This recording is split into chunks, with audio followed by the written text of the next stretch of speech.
সীমান্তের ওপারে জিরো পয়েন্টে বাংলাদেশের বাঁধ নির্মাণের প্রতিবাদ। বাংলাদেশ সীমান্তে কৈলাসহর জেলা কংগ্রেসের লং মার্চ এবং রাস্তা অবরোধ করে বিক্ষোভ প্রদর্শন। ঊনকোটি জেলার কৈলাসহরের রাঙাউটি গ্রাম পঞ্চায়েতের দেবীপুর সীমান্তের ওপারে জিরো পয়েন্টে বাংলাদেশ যেভাবে বাঁধ নির্মাণ করছে তাতে পার্বত্য রাজ্য ত্রিপুরা সর্বত্র আলোড়ন করেছে। এর প্রতিবাদে সংশ্লিষ্ট সীমান্তে লং মার্চ ও সড়ক অবরোধের ডাক দিয়েছিল কৈলাসহর জেলা কংগ্রেস। সেই অনুযায়ী শনিবার স্থানীয় বিধায়ক বীরজিৎ সিনহার নেতৃত্বে কংগ্রেস নেতাকর্মী সমর্থকরা সংশ্লিষ্ট দেবীপুর সীমান্তে লং মার্চ করলেন। শত শত কংগ্রেস নেতাকর্মী এই লং মার্চে সামিল হয়ে প্রতিবাদে সোচ্চার হলেন। পরবর্তীতে কৈলাসহর বিমানবন্দর সংলগ্ন পথে কৈলাসহর জেলা কংগ্রেসের নেতাকর্মী সমর্থকরা কৈলাসহর কুমারঘাট সড়ক অবরোধ করেন।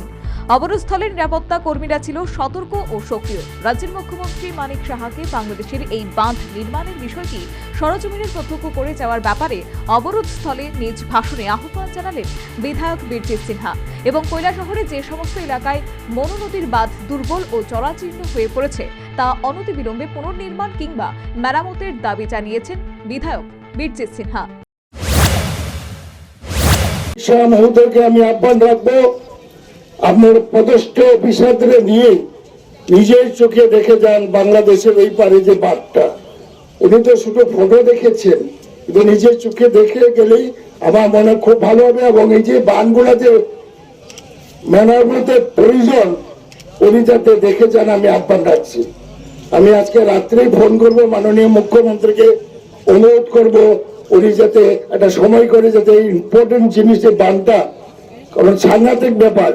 এবং আজকে বাংলাদেশে যে এত উঁচা করে বাঁধ হচ্ছে যার ফলে আমাদের এই নদীর জলটা এদিকে যাবে কেমনে, এবং এখানে বাঁধ তো ভাঙবেই, শুধু এখানে নয়। এবং সরকারের ব্যর্থতা, বাম আমলেও ব্যর্থ, রাম আমলেও ব্যর্থ।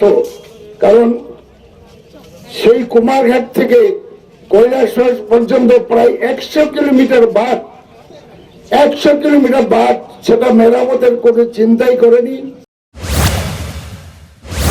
এই সড়ক অবরোধের ফলে স্বভাবতই সংশ্লিষ্ট পথে ঘণ্টা খানেক যান চলাচল ব্যাহত হওয়ার কারণে যাত্রী সাধারণ ও অন্যান্যদের ব্যাপক সমস্যার সম্মুখীন হতে হয়। তবে যেহেতু দেবীপুর সীমান্তের ওপারে জিরো পয়েন্টে বাংলাদেশ আন্তর্জাতিক আইন উল্লঙ্ঘন করে সম্পূর্ণ অবৈধ বাঁধ নির্মাণ করছে এবং এতে বর্ষায় গোটা কৈলাসহর মহকুমা জলের তলে তলিয়ে যাওয়ার আশঙ্কা রয়েছে, তাই কৈলাসহর জেলা কংগ্রেসের এদিনের বাংলাদেশ সীমান্তে লং মার্চ ও সড়ক অবরোধে স্থানীয়দের পাশাপাশি ভুক্তভোগী সাধারণ নীরব সমর্থন জানিয়েছে বলে কৈলাসহর জেলা কংগ্রেসের নেতৃত্ব এবং তথ্যবিজ্ঞ মহলের অভিমত।